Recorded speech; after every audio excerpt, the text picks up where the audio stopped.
यार, घूमना तुम सबको पसंद है। कभी ऑफिस से छुट्टी हो जाए या कॉलेज वगैरह से छुट्टी हो जाए तो घूमने तुम सब जाते हैं। वैसे ही ये तीन दोस्त थे जिन्हें भी घूमना बहुत पसंद होता है, और वो घूमने कहाँ जाते हैं? शिमला। शिमला एक बहुत ही सुंदर जगह, जहाँ पे अगर आप जाते हैं तो आपको ओल्ड वाइब्स आना शुरू हो जाती हैं, जैसे कि ब्रिटिशर्स के टाइम की वाइब्स, क्योंकि वहाँ पे पूरा स्ट्रक्चर ही कुछ कुछ ऐसा बना हुआ है। एंड विंटर्स में तो वो जगह क्या ही लगती है यार। तो ये जो तीन दोस्त थे, ये जिस होटल में रुकते हैं वो काफी मिस्टीरियस होता है, एंड उससे भी ज्यादा मिस्टीरियस वहां का एक रूम होता है। सो लेट्स सी कि क्या था वो। हेलो, मैं मेहुल, मैं दिल्ली से हूँ, और मैंने 2019 में अपनी ग्रेजुएशन कंप्लीट कर ली। उसके कुछ ही टाइम बाद मैंने एक डिसेंट सी जॉब भी ले ली थी। बट 2020 में जब कोविड आया, सो वो जो फेस था मेरे लिए काफ़ी डिप्रेस सा था। मैं काफ़ी लो फील कर रहा था उस टाइम, क्योंकि हम घर से बाहर भी नहीं जा सकते थे, घर पे पूरे दिन पड़े रहना, और ऊपर से वर्क फ्रॉम होम भी करना पड़ रहा था हमें। सो कैसे न कैसे मैंने ये टाइम निकाला, एंड 2022 में जब कोविड थोड़ा ख़त्म हुआ, सो मेरे दो दोस्त रोहन एंड ईशान ने शिमला की ट्रिप प्लान करी। वैसे तो ये जो ट्रिप है हम काफ़ी टाइम पहले से प्लान कर रहे थे, लेकिन अब हमें टाइम मिला था यहाँ जाने का। सो हम काफ़ी ज़्यादा एक्साइटेड हो गए थे अपनी ट्रिप के लिए। सो हमने दिल्ली टू शिमला की ट्रिप स्टार्ट करी रोहन की कार में। सो 15 जुलाई को हमने अपनी ट्रिप स्टार्ट करी, जहाँ हम दिल्ली टू शिमला जाने वाले थे। एंड जो हमारी एक्साइटमेंट थी उसका तो कोई ठिकाना ही नहीं था यार। हम एकदम वाइब करते हुए जा रहे थे, गाड़ी पे फुल बेस पे म्यूजिक बज रहा है, सब कुछ बहुत अच्छा जा रहा था। एंड मैं लिटरली अपनी वो वाली मोमेंट जी रहा था जो मैंने इन 1-2 सालों में मिस करी थी। बिकॉज जस्ट इमेजिन कि आप 1-2 साल से बस बंद हो एक कमरे में छोटे से, एंड आप कहीं बाहर तक नहीं जा पा रहे, घर से बाहर तक जाना आपका मुश्किल हो रखा है। सो शिमला जाना तो मेरे लिए बहुत ही बड़ी बात हो गई थी। सो हम चंडीगढ़ पहुंचे, एंड चंडीगढ़ से कुछ 100 किलोमीटर तक, मतलब शिमला जो है वो पास ही था, ज़्यादा दूर नहीं था। एंड हमारी एक्साइटमेंट तो एकदम पीक लेवल पर, लेकिन सब कुछ इतना अच्छा जाए ऐसा हो भी थोड़ी सकता है। एकदम शिमला से तकरीबन 50 किलोमीटर पहले ही हमारी गाड़ी खराब हो जाती है। एंड यही तो यार सीन हो गया था ना बहुत बड़ा, क्योंकि हम अब जिस एरिया में थे ना तो वो प्रॉपर शिमला था, एंड ना वो कोई प्रॉपर सिटी थी। सो वहाँ पे कोई मैकेनिक का मिलना भी बहुत ज़्यादा मुश्किल चीज़ थी। सो हमने पहले खुद ही गाड़ी को देखा पूरा, क्योंकि ये जो रोहन की कार थी ये एकदम नई थी, एंड इसमें इतनी दिक्कत आना कोई छोटी मोटी बात नहीं है, क्योंकि लिटरली इसको लिए हुए अभी 2-3 महीने हुए थे। सो वो भी काफ़ी चक्कर में था कि यार ये क्या हो गया, ऐसा कैसे हो सकता है। सो हमने कार देखी, लेकिन हमसे क्या ही होने वाला था। सो हमने एक मैकेनिक को कॉल करी, जो कि वहाँ पे हमें लोकल से नंबर मिला था, बट उसको आने में भी काफ़ी टाइम लग गया, एंड रात होने वाली थी। सो मैकेनिक ने बोला कि यार रात में तो कहाँ इसको ठीक कर पाएंगे, आप फिलहाल कहीं रुक जाइए आज की रात, एंड इसको हम कल सुबह देखते हैं। सो हमारा भी थोड़ा मूड सा खराब हो गया था एकदम, बट क्या कर सकते थे। सो हमने उसके बाद कुछ ऑनलाइन हमने ढूंढने की कोशिश करी, कुछ होटल वगैरह। सो हमें एक होटल मिला जो काफ़ी सस्ते रेट पे भी था, एंड पिक्चर्स में तो काफ़ी सुंदर लग रहा था। सो हमने जैसे ही वहाँ विजिट करा, हम एकदम शॉक हो गए कि इतना सुंदर जगह और इतने सस्ते रेट में। जैसा वो हमें ऑनलाइन दिखाई दे रहा था वो उससे भी ज़्यादा अच्छा रियलिटी में लग रहा था। सो जैसे हम वहाँ गए, हम सबसे पहले वहाँ के होस्ट एक सरदार जी से मिले।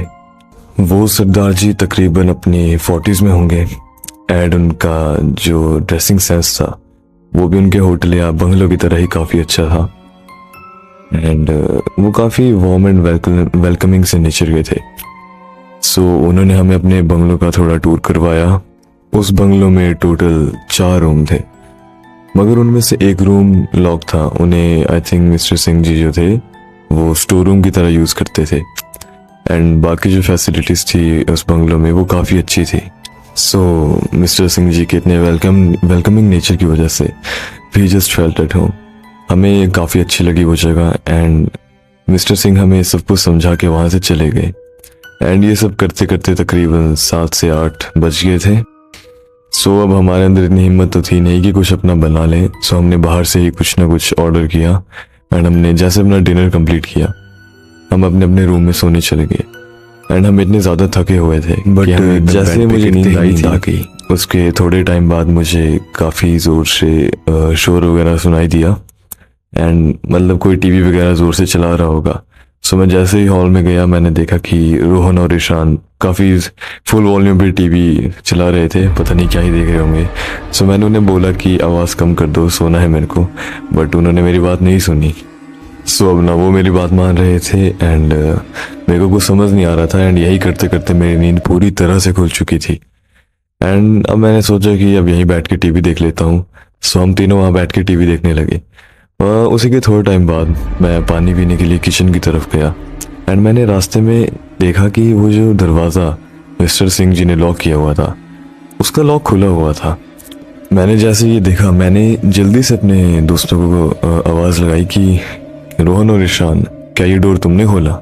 लेकिन जैसे वो मेरे पास आए उन्होंने बोला कि नहीं, हमें तो कुछ पता ही नहीं है इस बारे में। आउट ऑफ क्यूरियोसिटी हम तीनों ने वो रूम एकदम, हम सोच रहे थे कि नहीं खोलना चाहिए लेकिन हमें इतनी ज़्यादा क्यूरियोसिटी हो रही थी कि हमने वो रूम खोल ही दिया।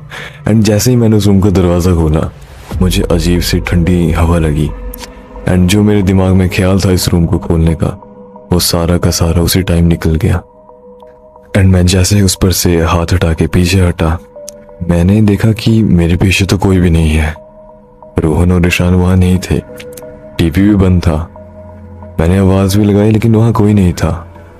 सो जैसे ये सब हुआ मेरे को धीरे धीरे डर की फीलिंग आने लगी एंड मैं काफ़ी ज़्यादा पैनिक करने लगा। थोड़ी देर में मेरे को बहुत ज़्यादा डर लगने लग चुका था लेकिन अचानक से मेरी नींद खुल जाती है एंड मैं अपने कमरे में नहीं सोया था, मैं सोया था हॉल में सोफे पर। सो मेरे को दोबारा डर लगने लगा। मैं जल्दी से उठा अपने कमरे की तरफ भागने लगा। मैं अपने कमरे की तरफ भागा एंड मैंने रूम बंद कर दिया। और अब ये बात तो पक्की थी कि मुझे पूरी रात नींद नहीं आने वाली है। मैं जैसे ही सोने की कोशिश करता मुझे बाहर से कोई ना कोई आवाज़ आने लग रही थी, जैसे कुछ गिर रहा है, कोई हंस रहा है, कोई दरवाजे को खरोच रहा है। इस तरह की काफ़ी ज़्यादा आवाज़ें मुझे आ रही थी एंड मैं कैसे न कैसे बस भगवान से यही दुआ कर रहा था कि मुझे जल्दी से जल्दी यहाँ से निकाल दो। मगर वो रात काफ़ी ज़्यादा गंदी गई मेरे लिए। बट कैसे न कैसे मैंने वो रात निकाली एंड सुबह जब मैं अपने रूम से बाहर आया सो लकीली ईशान और रोहन भी उसी टाइम बाहर आए। मगर जब मैंने उनके चेहरे की तरफ देखा सो उन्हें देख के लग रहा था कि जो मेरे साथ हुआ है ये शायद उनके साथ भी हो रखा है। वो भी काफ़ी ज़्यादा डरे हुए लग रहे थे। सो मैंने उनसे पूछा कि तुम्हारे साथ कुछ रात को हुआ था? तो रोहन बोलता है कि तकरीबन रात के 2 बजे वो वॉशरूम जाने के लिए उठा था एंड जैसे वो वॉशरूम में गया किसी ने उसका दरवाज़ा ज़ोर से बाहर से बंद कर दिया एंड रोहन को लग रहा था कि ये हम दोनों में से ही कोई होगा। सो उसने हमें बताया कि मेहुल और ईशान ऐसा मत करो, लेकिन उसने बताया कि किसी का रिप्लाई नहीं आ रहा था बाहर से एंड अजीब अजीब सी थोड़ी अलग अलग लैंग्वेज में कोई कुछ बोल रहा था। सो रोहन बार बार बोल रहा था कि दरवाज़ा खोलो, लेकिन कोई दरवाज़ा ही नहीं खोल रहा था। लेकिन कुछ ही टाइम बाद दरवाज़ा अचानक से खुद ही खुल गया एंड रोहन को अपने चेहरे पे एक ठंडी हवा फील हुई। बट तब उसे कुछ गलत नहीं लगा। वो गुस्से में बाहर आया लेकिन बाहर लिटरली कोई भी नहीं था। सो उसे थोड़ा अजीब सा लगा लेकिन उसने सोचा कि हाँ ये मजाक करके भाग गए होंगे, अभी इन्हें देखता हूँ। बट उसे फिर भी थोड़ा सा डर लग रहा था एंड अचानक से वो अपनी सेंसेस खोने लगा। तभी किचन से आवाज़ आई एंड वो अपनी सेंसेस में वापस आया। उसके थोड़ी देर बाद जब वो अपने रूम की तरफ जाने लगा उसने देखा कि वो स्टोर रूम अभी भी खुला हुआ है एंड ज़्यादा नहीं, थोड़ा सा ही खुला हुआ था। आउट ऑफ क्यूरियोसिटी उसने भी सोचा कि मैं भी अंदर देख ही लेता हूँ क्या है। जैसे उसने दरवाज़ा खोलने की कोशिश करी उसको अपनी पीठ पर एक ठंडी हवा का झोंका लगा एंड उसको लग गया पता कि कुछ तो गलत है उसके साथ। एंड जैसे उसने दरवाजे के अंदर देखा उसे लगा कि अंधेरे में उसे कोई देख रहा है एंड वो धीरे धीरे इसके पास आ रहा था।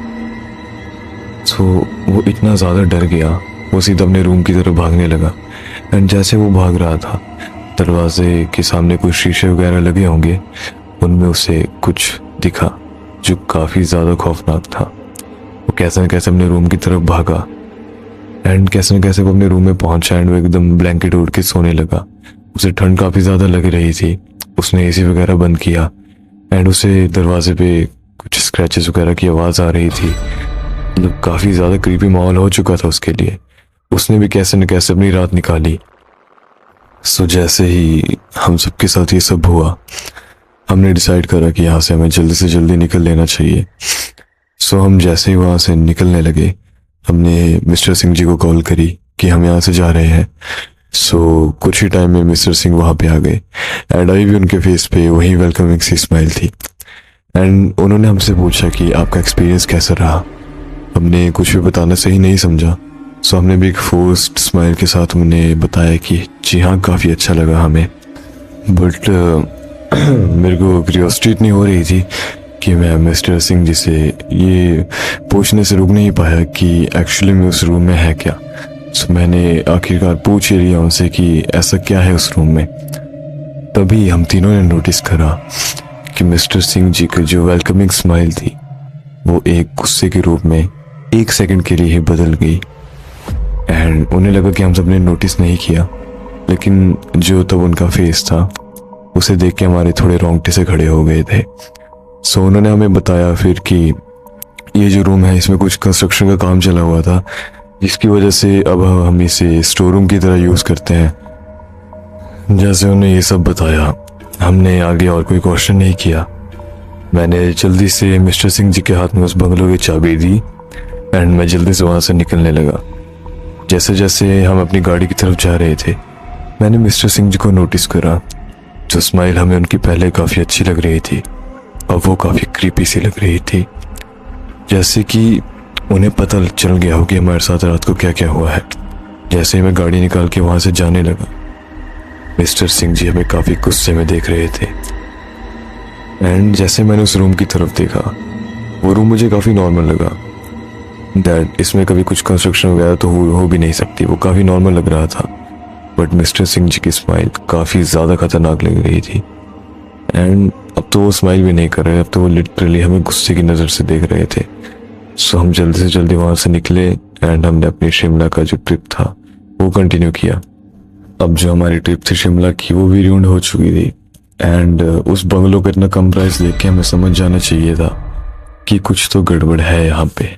बट अब हमारी किस्मत थोड़ी अच्छी थी कि हम सेफली अपने घर पहुँच गए एंड इसके बाद हमने कुछ भी ऐसा इनकाउंटर नहीं किया।